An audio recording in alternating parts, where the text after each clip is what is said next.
कांग्रेस उसमें तो आप पार्टी वहां की सरकार थी, आपकी सरकार गई है ना, हमारी सरकार थी नहीं। हमारा तो ग्राफ बढ़ा है।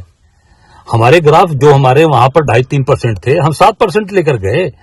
तो मोदी जी को तो आप पार्टी को बोलना चाहिए। क्यों? इसलिए उसको नहीं बोल रहे हैं कि वो उनकी बी टीम है, बी टीम के रूप में काम कर रही है। पूरी तरीके से बी टीम के रूप में आप पार्टी ने काम किया है, तो ए टीम ने बी टीम को हरा दिया। इस नाते वो कांग्रेस को बोल रहे हैं, केजरीवाल को नहीं बोल रहे हैं। कांग्रेस को इसलिए बोल रहे हैं कि जीरो बनाने का, की पदक पाने का ये होड़ मचाए हैं। देखिए, अब इतना मैं कहना चाहूंगा कि कांग्रेस ने कभी झूठ की मार्केटिंग नहीं की, झूठ नहीं बोला। अब कांग्रेस की ग्राफ चीजें बढ़ रही हैं। अब मोदी जी को जरूर समझ में आ जाएगा। बनारस में भी मैं इतना कहना चाहूंगा, जिस बनारस पे बड़ा घमंड करते थे, महादेव की नगरी हमारी नगरी है, 7 राउंड कांग्रेस ने ही पीछे किया मोदी जी को। और इसी बनारस की धरती से आप देखने का विजय शंखनाद यहीं से होगा, बाबा विश्वनाथ की नगरी से। हर हर महादेव होगा। जो स्ट्रेटजी आप लोगों ने अपनाई दिल्ली के चुनाव में, एक साथ नहीं होकर के, ये स्ट्रेटजी कैसी? देखिए, ये नहीं स्ट्रेटजी है। देखिए, सबसे बड़ी कारण है कि आप पार्टी ने जो पूरे देश के अंदर, जब गुजरात का चुनाव हुआ, गोवा का चुनाव हुआ, हरियाणा का चुनाव हुआ, आप देख सकते हैं राजस्थान का चुनाव हुआ, पंजाब का चुनाव हुआ, हर जगह तो आप पार्टी अकेले लड़ी जाकर, हर जगह जाके लड़ी है। तो दिल्ली में निश्चित तौर से हमारे निर्णय नेता ने लिया, हमारे खड़गे जी ने लिया, राहुल जी ने लिया, हमारे वरिष्ठ नेताओं ने लिया।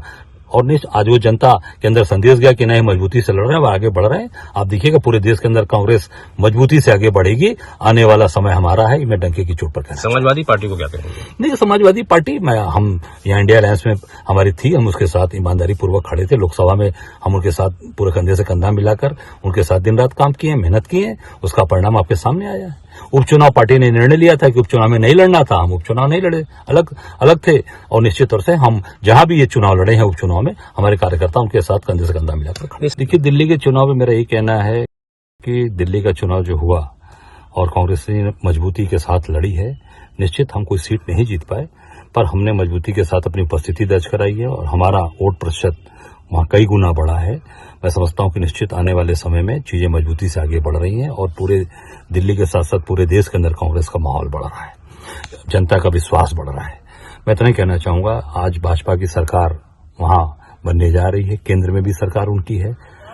पूरी तरीके से जिस तरीके से कांग्रेस के समय में दिल्ली का विकास हुआ, मनमोहन सिंह जी देश के प्रधानमंत्री थे, प्रदेश में शीला दीक्षित जी मुख्यमंत्री थी, जैसे दिल्ली को चमकाया उसी तरीके से भाजपा के लोग भी दिल्ली को चमकाएं, दिल्ली को अच्छा बनाएं, क्योंकि हमारी देश की राजधानी है। पूरे दुनिया के लोग वहां आते हैं, पूरे देश के लोग हैं। दिल्ली को चमकाने का प्रयास जैसे कांग्रेस ने किया, उस तरीके से भाजपा भी करेगी। अपना काम है कि हम लोग अपने कांग्रेस पार्टी अपना काम करती है। कौन कमजोर बना रहा है, क्या कर रहा है, उस पर ध्यान नहीं देते। हम अपनी चीजों पर ध्यान देते हैं। कांग्रेस कैसे मजबूत होगी। आज हम उत्तर प्रदेश में 403 विधानसभा में अपना संगठन काम लेके कर रहे हैं, दिन रात मेहनत कर रहे हैं। संगठन सृजन जो हमने शुरू कर दिया है, ब्लॉक स्तर से लेके, बूथ स्तर से लेके, जिले स्तर से लेके प्रदेश स्तर पे हमारे एक कार्यकर्ता उस पर काम कर रहे हैं। बहुत जल्द हम वो सामने संगठन सृजन का पूरा अपना खाका पूरी तैयारी करके आपके इस प्रदेश की जनता के सामने रखेंगे।